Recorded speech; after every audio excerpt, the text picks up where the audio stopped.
America, we got to get back to doing what's expected of us as free citizens in this democracy. That means being tolerant, being respectful, staying informed, and being engaged. I'm former Congressman Joe Walsh. Follow me here and join the millions of Americans who are renewing their social contract with each other. The social contract, it's on us.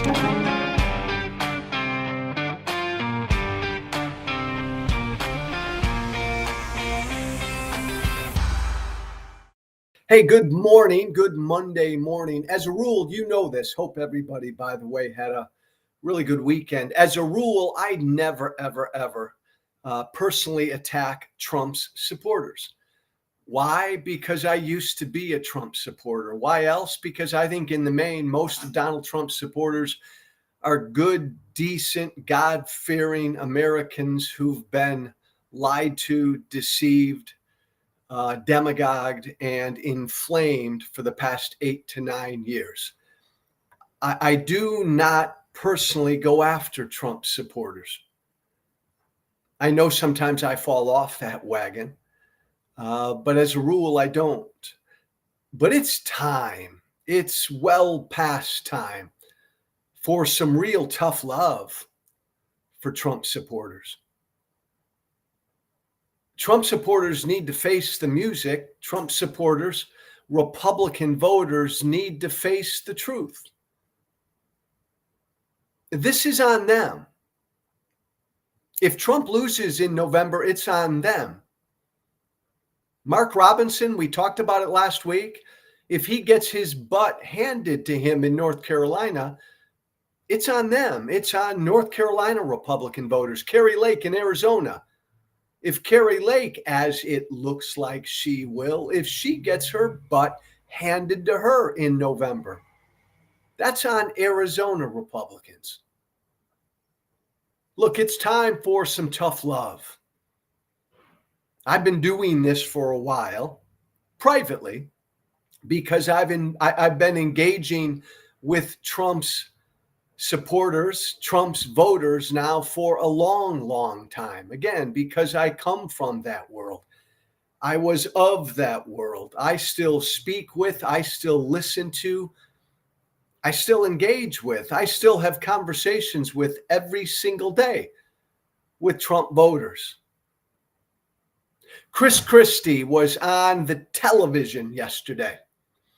On TV yesterday, they were talking about, a whole bunch of things, and Christie was wrong again. Christie is often wrong because Christie lacks the courage to say what really needs to be said.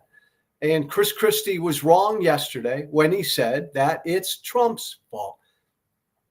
Donald Trump is to blame, Christie said, for Mark Robinson in North Carolina.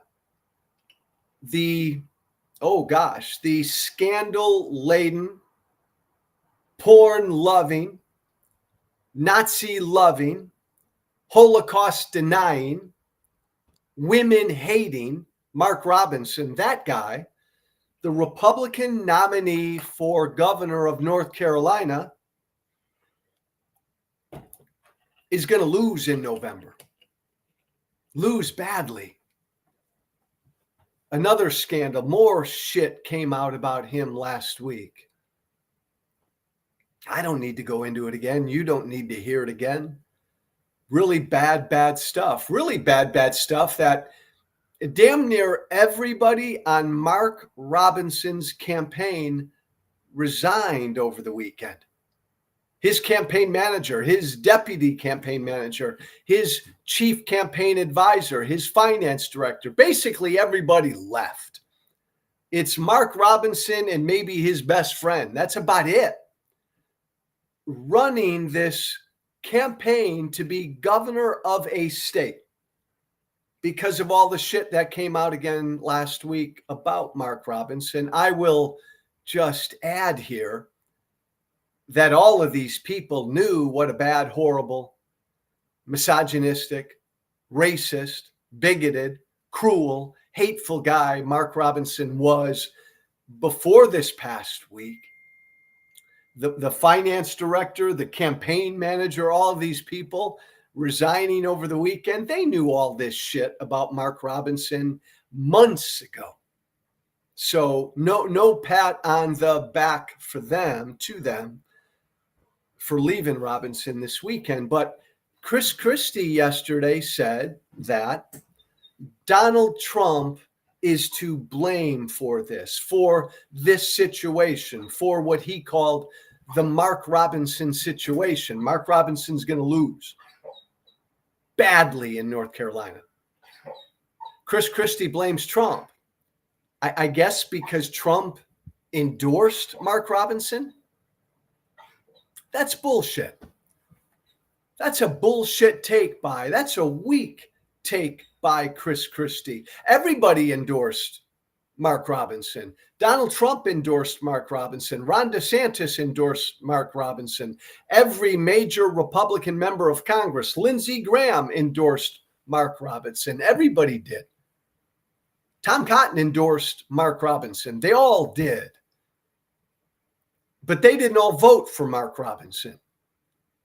They did not vote for. Donald Trump did not vote for Mark Robinson in the Republican primary in North Carolina. Republican primary voters did. They did that. Trump's not to blame for Mark Robinson. North Carolina Republican voters are. North Carolina Republican primary voters are. The Republican Party base is to blame.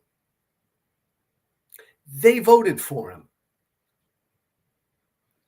Again, it's always this concept, and I say this as a former Republican, still a proud Tea Party libertarian conservative. I say this. I've always believed in individual responsibility. The Republican Party has always told me they believe in individual responsibility. It's clear, man, right? It's been crystal clear for the past 6, 7, 8 years that Republicans do not believe in individual responsibility when it comes to Donald Trump. Like Donald Trump is never, ever, ever responsible for anything he says or does. Republican voters have made clear that individual responsibility is a thing for everyone except Donald Trump. He's not responsible for his own actions. Trump voters have always said. He's a victim. He's a victim. That black kid on the south side of Chicago who grabbed a gun and shot people, oh man, Republican voters will say individual responsibility. He's responsible for what he did. When it comes to lower income black and brown folk out there committing crimes, Trump voters are all over the notion of individual responsibility, Joe. But not Trump.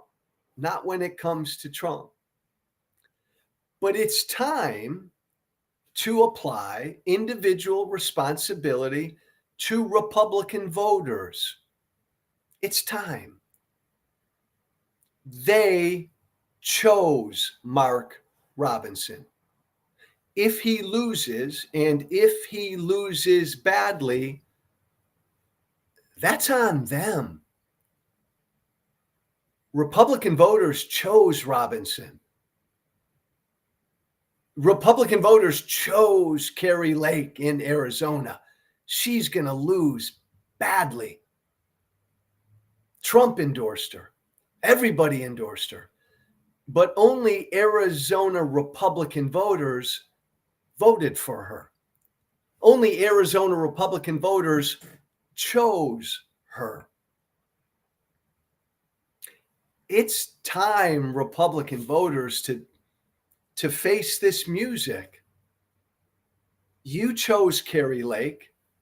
You chose Mark Robinson. You chose to embrace the lies they told you. You chose to believe the lies. You chose to embrace the hate that they spewed, the bigotry that they spewed, the intolerance that they spewed. You ate it all up. You embraced it. You wanted it. Mark Robinson made clear during the Republican primary that he hated anybody in the LGBTQ community. He made that clear to Republican Party voters, and Republican primary voters voted for him. Mark Robinson made clear, we knew in that Republican primary that he was a Holocaust denier. Republican Party voters in North Carolina chose a Holocaust denier to be their nominee. Mark Robinson, in that primary, enough shit came out about him, about how he really felt about women, about how sexist and misogynistic he was. Republican primary voters in North Carolina chose that. They knew all that about him. They chose it. Donald Trump had nothing to do with that. Look, I'm here for Republican voters. I'm here for Trump's voters. And because I so care about Trump's voters, I'm not going to let them off the hook. I'm not going to blame Trump. I'm going to blame them. I'm not going to be Chris Christie. Chris Christie, like, somehow still thinks he's going to be relevant in the Republican Party. So it's really easy to go after Trump. But if you want to be relevant in the Republican Party, you can't go after Republican Party voters. Well, bullshit. I have enough respect for Republican Party voters that I can look them in the eyes and tell them the truth. This is your fault. You did this. You're to blame. You chose Robinson. You chose Kari Lake. You, over the last 2 to 3 election cycles, have chosen all of these horrible election-denying candidates who have gone down in flames in the general election. I'm not going to sugarcoat it for you. I'm not going to lie to you. This is on you. You did this. Now, what makes me sad is this Monday, I do know that a lot of these voters have become radicalized. Like, they want the most dishonest, hateful, intolerant,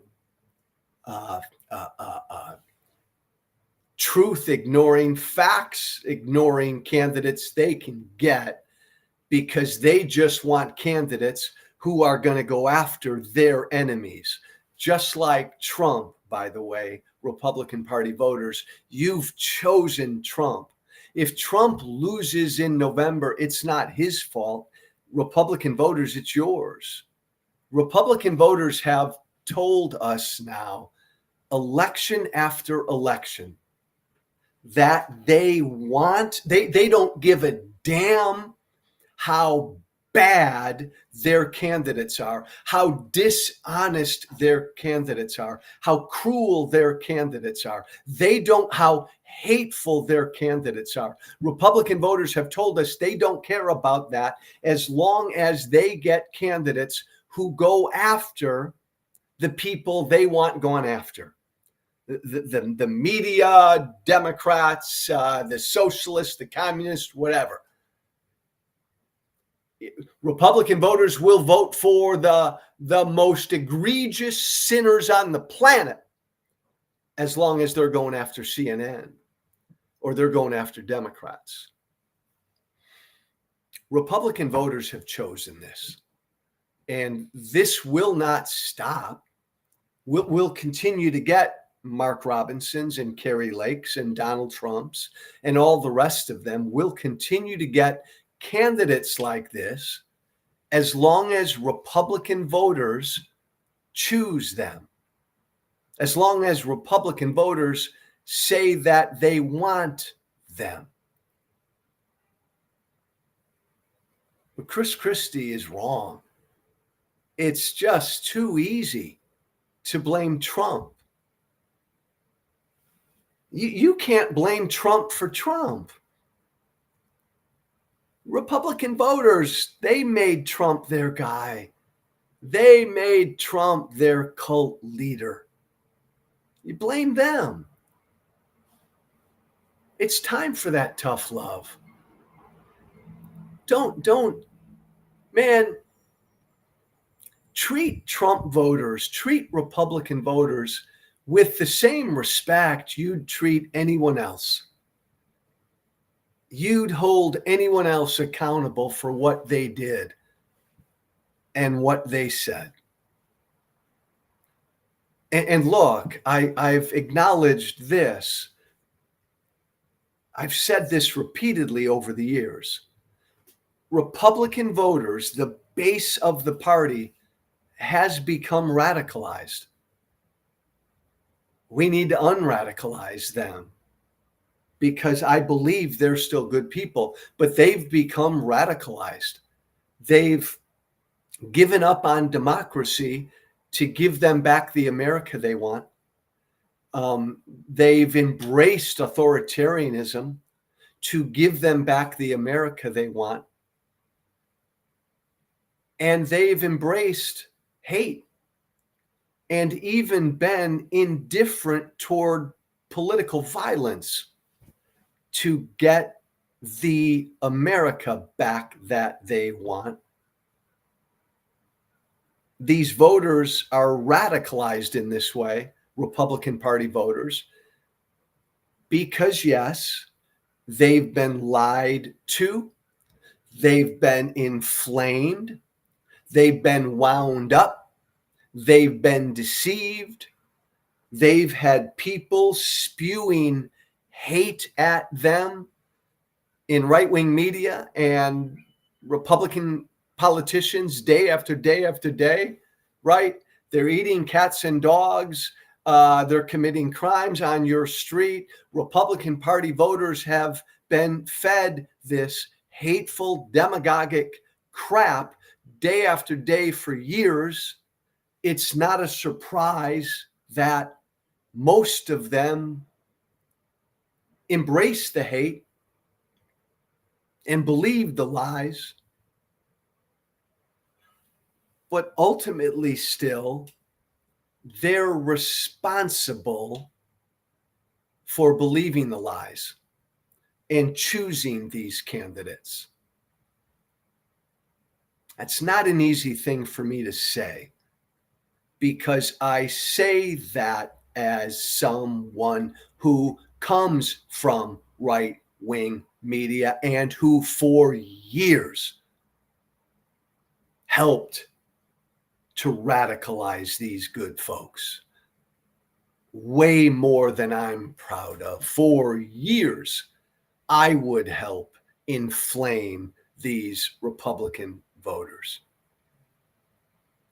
So I helped get them to the point where when Trump came along, came down that escalator and said, I'm going to build a wall and I'm going to keep brown and black people out. And they all said, finally, amen. And they were gone.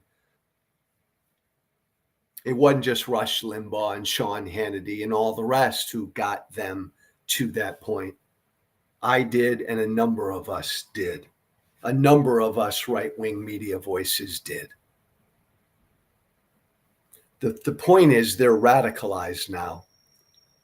And the point is they're the ones choosing these candidates. They're responsible for this.